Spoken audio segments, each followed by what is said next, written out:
नमस्कार दोस्तों, आपका स्वागत है आपके अपने YouTube channel dream classes Lakhimpur में। आज हम हिंदी के कुछ महत्वपूर्ण क्वेश्चन के बारे में पढ़ेंगे जो किसी न किसी परीक्षा में अवश्य पूछे गए हैं। तो आइए दोस्तों, हम स्टार्ट करते हैं बिना किसी देरी के। तो पहला, जैसे कि लिखा है पहला क्वेश्चन, भाषा की सबसे छोटी इकाई क्या होती है? तो भाषा की सबसे छोटी इकाई वर्ण होती है। ये बहुत से परीक्षाओं में आता है, आप लोगों ने पढ़ा होगा। फिर कहता है कि हिंदी वर्णमाला में स्वरों की संख्या कितनी होगी? तो आप सभी को पता होगा कि हिंदी वर्णमाला में स्वरों की संख्या 11 होती है। फिर नेक्स्ट क्वेश्चन करते हैं हम, निम्नलिखित में शुद्ध वर्तनी क्या है?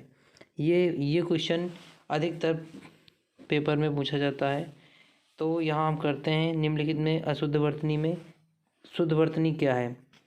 तब यहाँ पे देखिए कवित्री जो है इसकी शुद्ध वर्तनी है।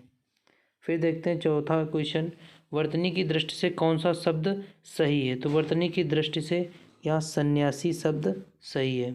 फिर आते हैं पांचवें क्वेश्चन पे, बहुत पूछता है तृणी का पर्यायवाची शब्द है? तो तृणी का पर्यायवाची शब्द सूर्य है। फिर आते हैं छठे क्वेश्चन पे, कहता है मृगेंद्र का पर्यायवाची शब्द है। तो ये कुछ ऐसे क्वेश्चन हैं जो बहुत ही इम्पोर्टेंट होते हैं, उन्हें हम आज कवर कर लेंगे। मृगेंद्र का पर्यायवाची होता है शार्दूल। फिर हम सातवें क्वेश्चन पे आते हैं, पहाड़ का पर्यायवाची शब्द नहीं है। तो पहाड़ का पर्यायवाची शब्द शैवाल नहीं है। यहाँ पे तो आप देख रहे होंगे कि शैवाल एक कवक शैवाल होता है, तो यहाँ पे शैवाल पहाड़ का पर्यायवाची नहीं हो सकता है। फिर आते हैं आठवें क्वेश्चन पे, गरिमा का विलोम शब्द। तो गरिमा का विलोम शब्द, इसमें देखिए अंधकार, लघिमा, गरुड़ा, नीचता, सभी से अलग लघिमा है, तो ये लघिमा ही इसका विलोम शब्द होगा। फिर हम आते हैं नवें क्वेश्चन पे, लिखा है अर्वाचीन का विलोम शब्द क्या होगा? तो अर्वाचीन का विलोम शब्द होगा प्राचीन। फिर आते हैं हम 10वें नंबर पे, आविर्भाव का विपरीतार्थ शब्द होता है। तो आविर्भाव का हम विपरीतार्थक या विलोम शब्द जैसे बोलते हैं, तो इसका होता है तिरोभाव। फिर आते हैं हम 11वें नंबर क्वेश्चन पे, तो इसमें देखिए फिल इन द ब्लैंक्स दिया है, इसमें हमको पूरा करना है कि इसमें क्या आएगा। तो इसमें देखिए सत्य और अहिंसा का जो संबंध है वो हमेशा क्या होता है? घनिष्ठ होता है। फिर 12वें नंबर क्वेश्चन में देखिए लिखा है गुरु गोविंद दोऊ खड़े लागू पाए। तो ये एक मुहावरा भी है कि कहते हैं कि गुरु गोविंद दोऊ खड़े काकू लागू पाए, तो यहाँ पे काके आ जाएगा।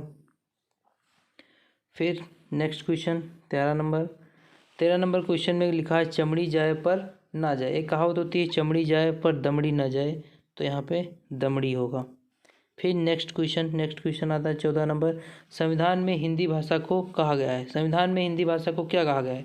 संविधान में हिंदी भाषा को आर्य भाषा, संपर्क भाषा, राष्ट्रभाषा कुछ नहीं कहा गया है। संविधान में हिंदी भाषा को राजभाषा कहा गया है। फिर नेक्स्ट क्वेश्चन करते हैं अगोचर क्या होता है? अगोचर का मतलब होता है जिसका अनुभव इंद्रियों को ना हो, अर्थात ये 3rd नंबर ऑप्शन आपका सही है, जिसका अनुभव इंद्रियों को ना हो। फिर नेक्स्ट क्वेश्चन पे चलते हैं 16 नंबर, पुरुष एवं स्त्री के जोड़े को क्या कहा जाता है? आप सभी को पता होगा पुरुष एवं स्त्री के जोड़े को दंपति कहा जाता है। फिर हम आते हैं, लिखा जिसकी गर्दन सुंदर है। तो जिसकी गर्दन सुंदर है अर्थात सुग्रीव को तो आप सभी जानते होंगे कि सुग्रीव जी कौन थे। फिर 18 नंबर क्वेश्चन पे देखते हैं, जो शत्रु की हत्या करता हो उसको क्या कहते हैं? उसको शत्रुघ्न कहते हैं। शत्रुघ्न जी, उन्हीं के नाम पे ये शत्रुघ्न हुआ है। फिर कहते हैं एहसान न मानने वाला, 19 नंबर क्वेश्चन में देखते हैं एहसान न मानने वाले को हम कृतघ्न कहते हैं।